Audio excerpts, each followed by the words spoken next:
ओम शांति। अपने मन और बुद्धि को चारों ओर की हलचल से समेट लें। अपनी स्थिर और शांत अवस्था में प्यारे शिव बाबा को याद करें।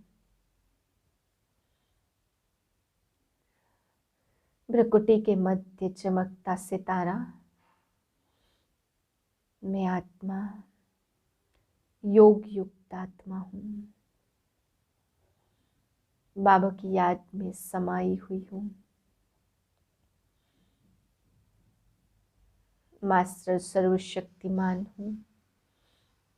मैं आत्मा सर्वशक्तिमान बाप को सामने अनुभव कर उनके महावाक्य सुनती हूँ।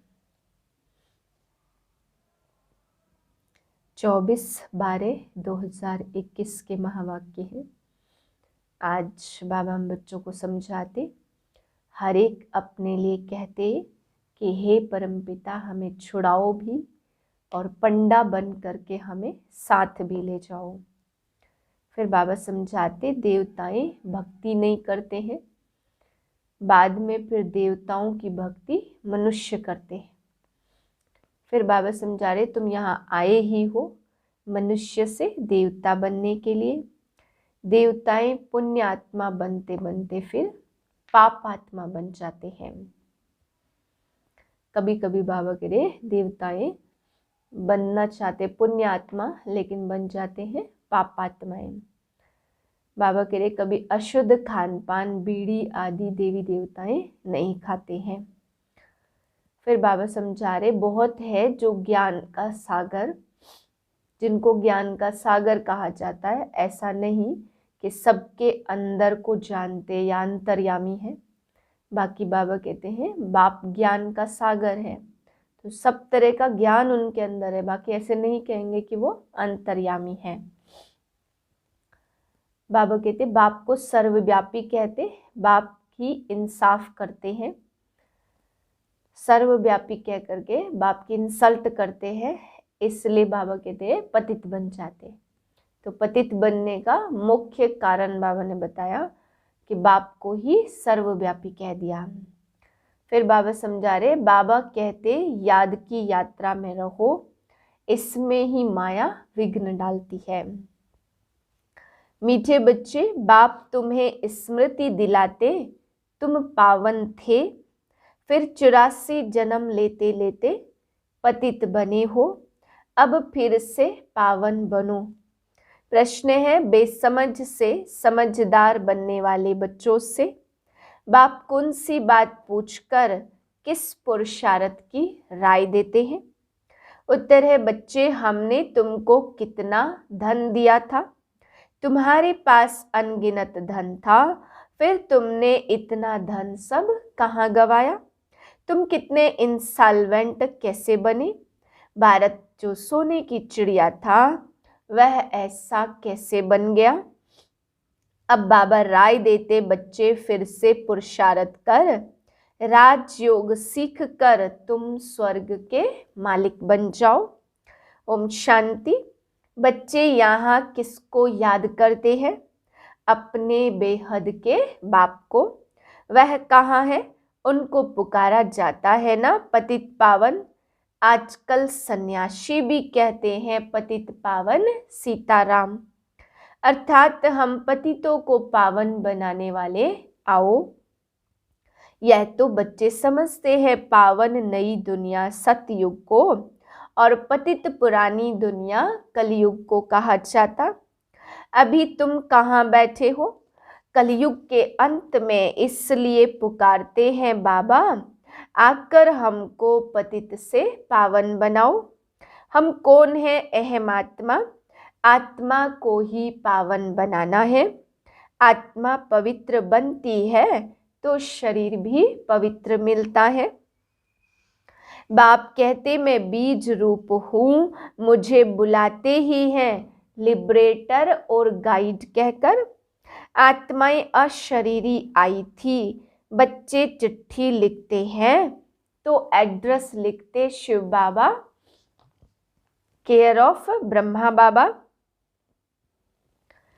आत्माओं का बाप है शिव और ब्रह्मा को कहा जाता आदि देव, एडम और दादा। दादा में बाप आते हैं। यहाँ देखो अचानक बैठे बैठे अकाले मृत्यु हो जाती। सतयुग में अकाले मृत्यु नहीं होती है। यहाँ तो बैठे बैठे मर जाते हैं। वहाँ ऐसी कोई बीमारी नहीं होती। नाम ही है स्वर्ग। कितना अच्छा नाम है। नाम कहने से ही दिल खुश हो जाती। सतयुग हेवन पैराडाइज क्रिश्चियन भी कहते। क्राइस्ट से 3000 वर्ष पहले पैराडाइज था। यहाँ भारतवासियों को तो यह पता ही नहीं है, क्योंकि उन्होंने बहुत सुख देखा है तो दुख भी बहुत देख रहे हैं। तमो प्रधान बने हैं। 84 जन्म भी उन्हों के ही हैं। आधा कल्प बाद और धर्म वाले आते, कह देते दुनिया की आयु लाखों वर्ष की है। फिर सतयुग आएगा, इसलिए तुम आए हो बाप से स्वर्ग का वर्षा लेने। शरीर बिगर तो आत्मा बोल न सके। वहाँ शरीर न होने के कारण आत्मा शांत रहती है। उनको मूल वतन कहा जाता। यह बातें शास्त्रों में है नहीं। शास्त्र तो मनुष्यों ने बनाए हैं। इन लक्ष्मी नारायण की डिनाइस्टी है। यह नॉलेज अभी तुमको मिलती है और कोई मनुष्य में यह नॉलेज होती नहीं है। बाप ही आकर मनुष्यों को यह नॉलेज देते, जिससे मनुष्य देवता बन जाते हैं। तुम यहाँ आते ही हो मनुष्य से देवता बनने। देवताएं कभी अशुद्ध खान पान, बीड़ी आदि नहीं पीते हैं। वह है देवताएं और यहाँ है सब मनुष्य। वह पावन, यह पतित। बाप बैठ आत्मा से बात करते हैं। आत्मा ही सुनती है इन ऑर्गेन्स द्वारा।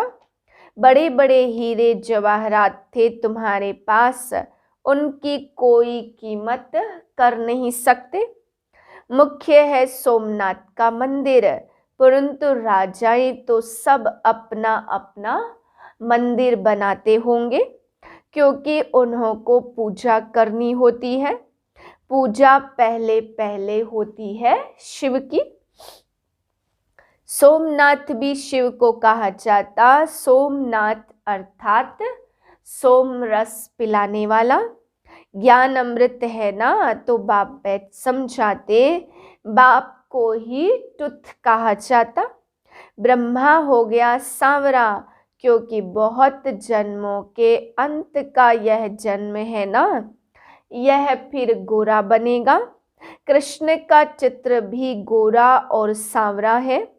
म्यूजियम में बड़े बड़े अच्छे अच्छे चित्र हैं। बच्चों को पहले पहले यह निश्चय होना चाहिए कि यह पढ़ाने वाला कोई साधु संत नहीं है। यह तो सिंध हैदराबाद का रहने वाला था, परंतु इसमें प्रवेश कर बोलते हैं वह है ज्ञान का सागर।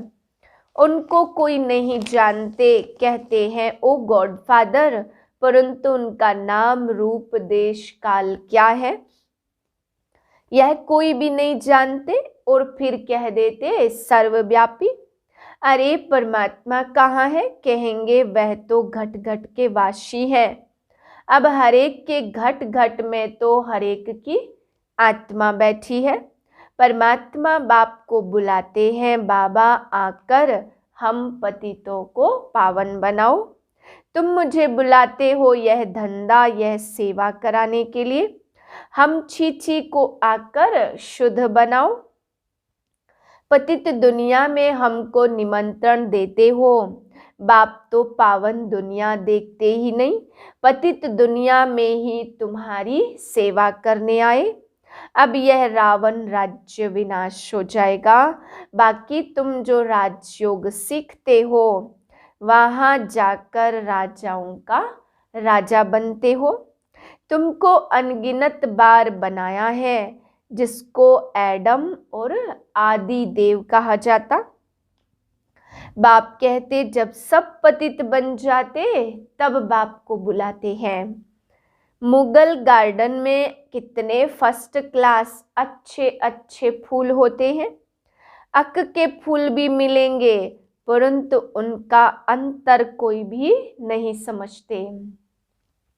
शिव के ऊपर अक का फूल क्यों चढ़ाते हैं, यह भी बाप समझाते। जब मैं पढ़ाता हूँ तो उसमें कोई फर्स्ट क्लास, कोई मोतिये का, कोई रतन जोत का और कोई अक के भी है। नंबरवार है ना, तो इनको कहा जाता दुख धाम, मृत्यु लोक। सतयुग है अमर लोक, ऐसे नहीं कि सबके अंदर को जानते हैं। अंतर्यामी है यह मनुष्य झूठ बोलते, बाकी ज्ञान सागर ठीक है। चैतन्य बीज रूप है, सृष्टि के आदि मध्य अंत को जानते हैं, इसलिए ज्ञान का सागर कहा जाता। सतयुग त्रेता द्वापर कलयुग यह चक्र फिरता ही रहता। संगम युग पर दुनिया चेंज होती है। अभी तुम संगम युग पर खड़े हो और तुम हो राजयोगी। बाप बैठ समझाते, बाप के जो बच्चे बनते वह राजयोग सीखते हैं। पहले पहले मुख्य बात है समझने की, बाबा बाबा भी है तो सुप्रीम टीचर और सुप्रीम फादर भी है। सर्वशास्त्र शिरोमणि गीता भगवान ने गाई है, परंतु भगवान किसको कहा जाता यह जानते ही नहीं है। बाप कहते हैं बाप की इंसल्ट करते हो इसलिए पतित बन जाते हो। फिर पावन कौन बनाए, जिसको इतना डिफेम किया वही आकर के पावन बनाते। कहते हैं मैं निष्काम सेवा करता हूँ, तुमको विश्व का मालिक बनाता हूँ, मैं नहीं बनता हूँ। स्वर्ग में मुझे याद नहीं करते हो। दुख में सिमरन सब करे, सुख में करे न कोई। इनको दुख और सुख का खेल कहा जाता। स्वर्ग में और कोई धर्म होता नहीं है, वह सब आते ही हैं बाद में। क्रिश्चियन लोग खुद कहते 3000 वर्ष पहले स्वर्ग था और कोई धर्म नहीं था, हम आत्माएं शांति धाम में थी। यह बातें कोई शास्त्रों में नहीं है। बाप इस ज्ञान से सद्गति करते हैं जिनका नाम गीता रखा है।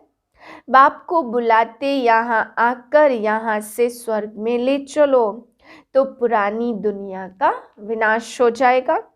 तुम इतने इंसॉल्वेंट कैसे बन गए?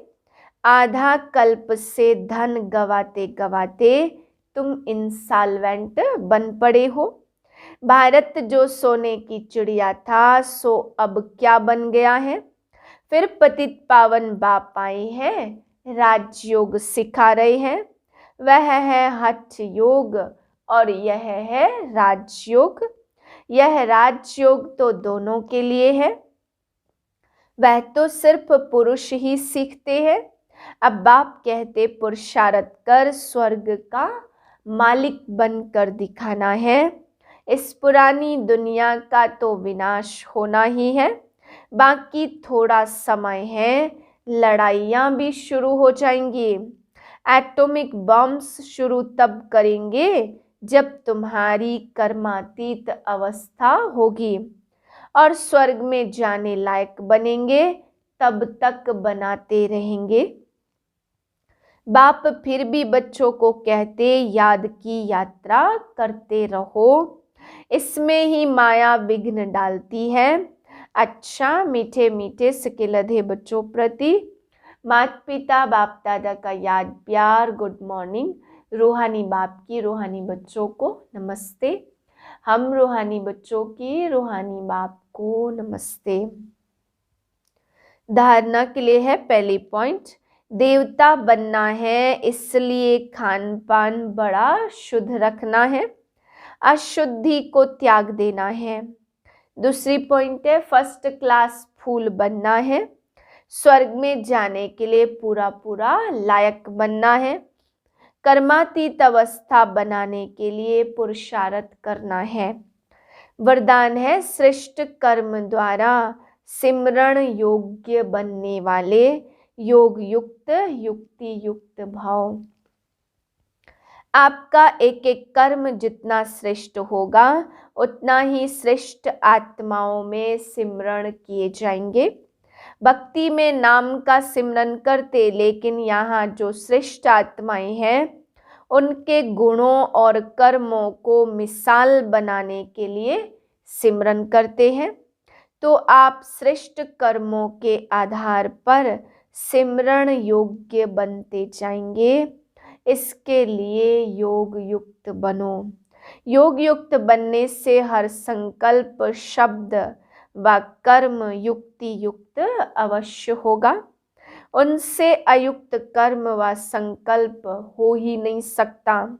यह भी कनेक्शन है। स्लोगन है निमित्त और निर्माणचित, यही सच्चे सेवाधारी के लक्षण हैं। ओम शांति।